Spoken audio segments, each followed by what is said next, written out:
माता पिता भाइयों एवं बहनों, आप सबका पेंतेकोस्त महोत्सव की तैयारी के लिए संचालित तीसरे दिन के नौवीना प्रार्थना में हार्दिक स्वागत है।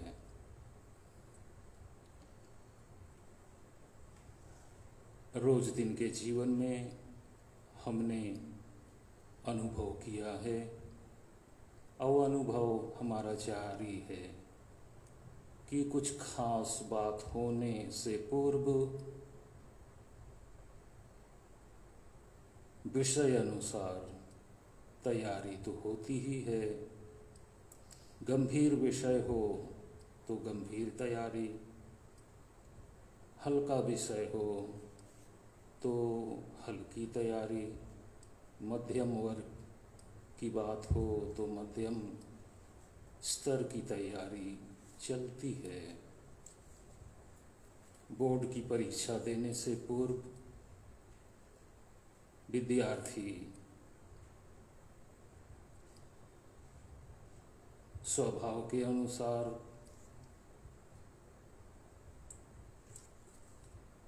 कठोर परिश्रम करते हैं कि उन्हें अच्छे अंक मिलें, उच्च श्रेणी में उत्तीर्ण हों। कोई प्रतियोगिता होनी है, अगर नौकरी के लिए प्रतियोगिता हो तो पद के अनुरूप तैयारी में मशक्कत करना होता है, बहुत कुछ त्यागना पड़ता है, छोड़ना पड़ता है। बड़ी नौकरी के लिए कुछ लोग घर से बाहर 1 वर्ष 2 वर्ष की अवधि गुजार देते हैं तैयारी में, और उसका कुछ रिजल्ट मिलता है, परिणाम आता है और उससे खुशी मिलती है। उससे एक नया अध्याय जीवन में शुरू होता है। आज हम चिंतन करेंगे जीवन में नए अध्याय की शुरुआत के संबंध में। प्रभु यीशु जो संस्कार में हमारी आँखों के सामने उपस्थित हैं, हम उनके माध्यम अपने आप को पिता ईश्वर को चढ़ाएं। उनके माध्यम हम अपनी प्रार्थनाएं पिता ईश्वर को पहुंचाएं। उनके माध्यम पवित्र आत्मा के वरदानों के लिए हम अपने आप को समुचित रीति से तैयार कर सकें। इसके लिए इस तैयारी की नौवीना प्रार्थना में हम विशेष मतलब रखें।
धर्म ग्रंथ का आज का पाठ संत लूकस रचित सुसमाचार अध्याय 1 पद संख्या 28 से 35 तक लिया गया है। स्वर्गदूत ने उसके यहाँ अंदर आकर उससे कहा, प्रणाम प्रभु की कृपा पात्री, प्रभु आपके साथ है। वह इन शब्दों से घबरा गई और मन में सोचती रही कि इस प्रणाम का अभिप्राय क्या है। तब स्वर्गदूत ने उससे कहा, मरियम डरिए नहीं, आपको ईश्वर की कृपा प्राप्त है। देखिए, आप गर्भवती होंगी, पुत्र प्रसव करेंगी और उनका नाम इम्मानुएल और उनका नाम यीशु रखेंगी। वे महान होंगे और सर्वोच्च प्रभु के पुत्र कहलाएंगे। प्रभु ईश्वर उन्हें उनके पिता दाऊद का सिंहासन प्रदान करेगा।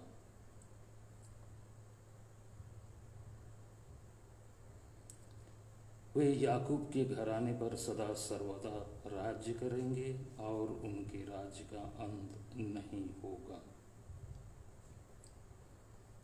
मरियम ने स्वर्गदूत से कहा, यह कैसे हो सकता है? मेरा तो पुरुष से संसर्ग नहीं है। स्वर्गदूत ने उत्तर दिया, पवित्र आत्मा आप पर उतरेगा और सर्वोच्च प्रभु की शक्ति की छाया आप पर पड़ेगी।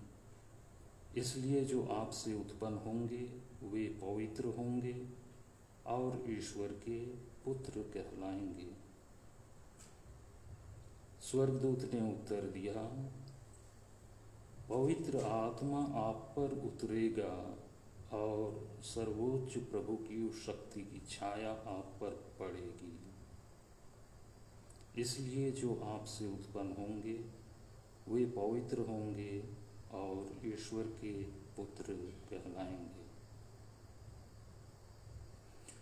माता पिता भाइयों एवं बहनों,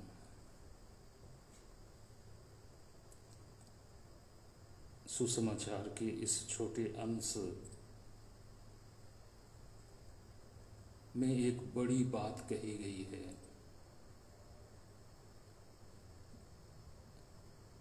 कि पवित्र आत्मा के उतरने से आने से एक कुंवारी गर्भवती होगी, वो पुत्र को प्रसव करेगी और वह ईश्वर का पुत्र होगा।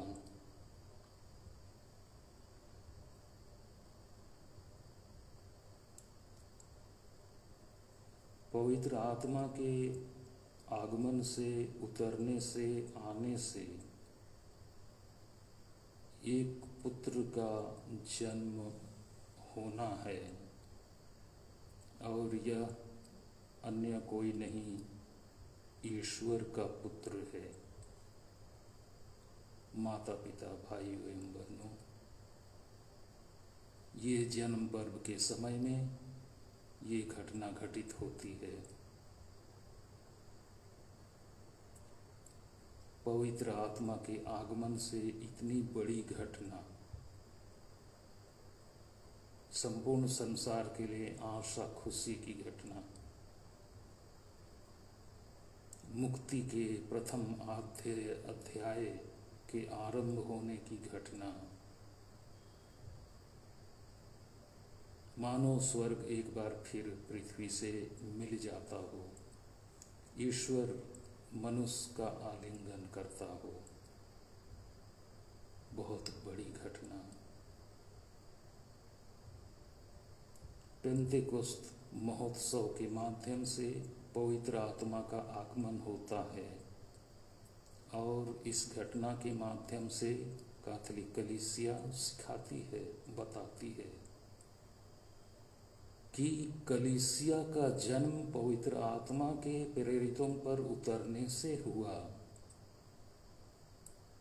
पवित्र आत्मा के प्रेरितों पर उतरने से कलीसिया का जन्म हुआ।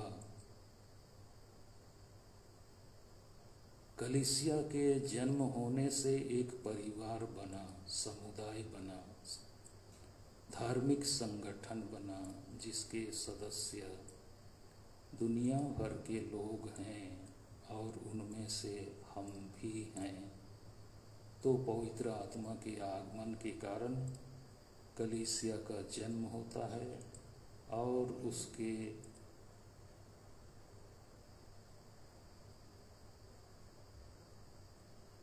माध्यम से लोग मुक्ति के लिए एक समुदाय में सदस्यता पाते हैं।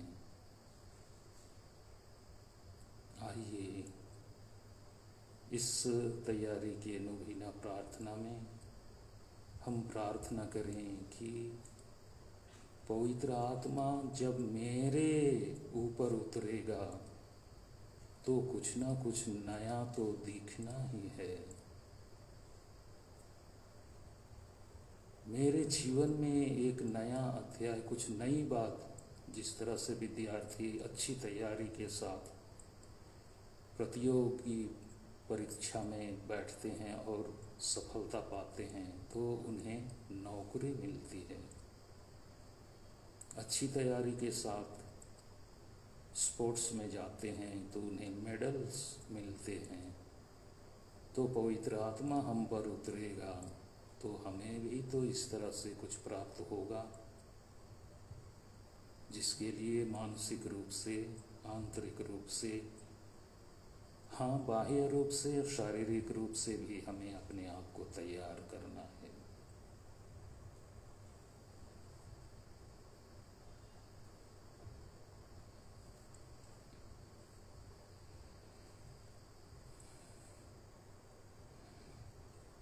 मेरे पीछे आप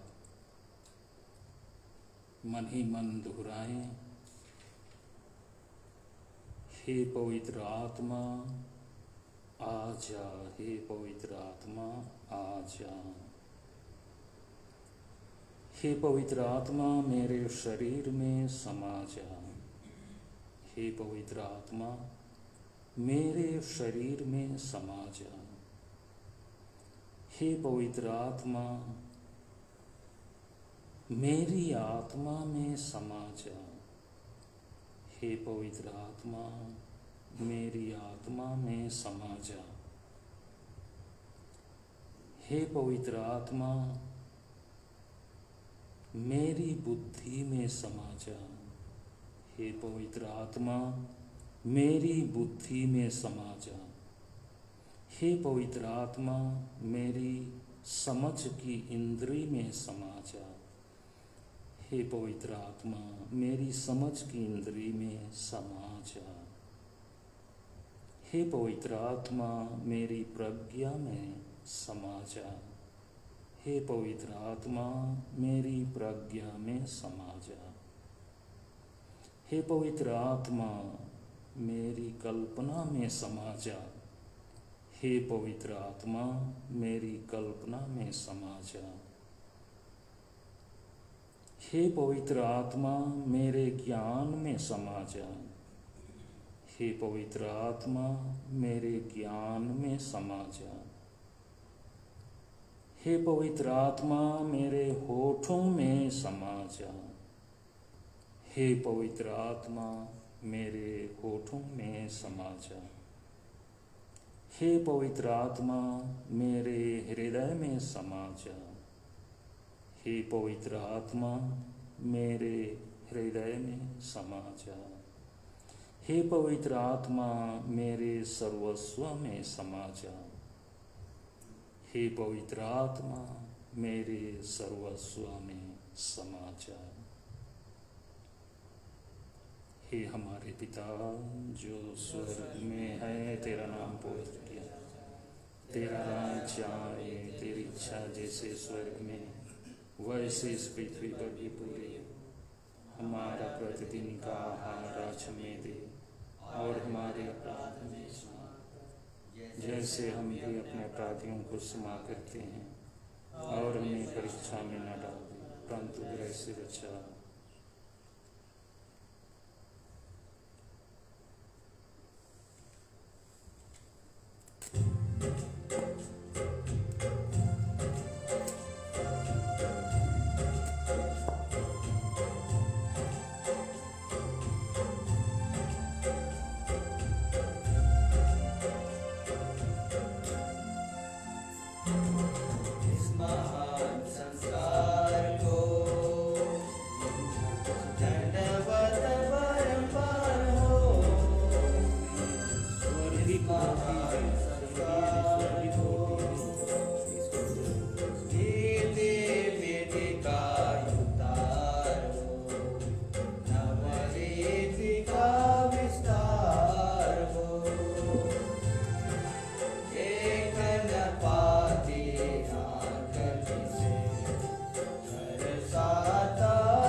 तूने उन्हें स्वर्ग की रोटी दी, जिससे सब आनंद रस मिलता है। हम प्रार्थना करें। हे ईश्वर, तूने इस अद्भुत संस्कार द्वारा हमें अपने दुख भोग का स्मारक दिया है। हमें अपने शरीर और रक्त के पवित्र भेद का इस प्रकार आदर करने की कृपा दे कि हम मुक्ति का फल नित्य अनुभव करें। तू जो युगानुयुग जीता रहता और राज्य करता है। आमीन।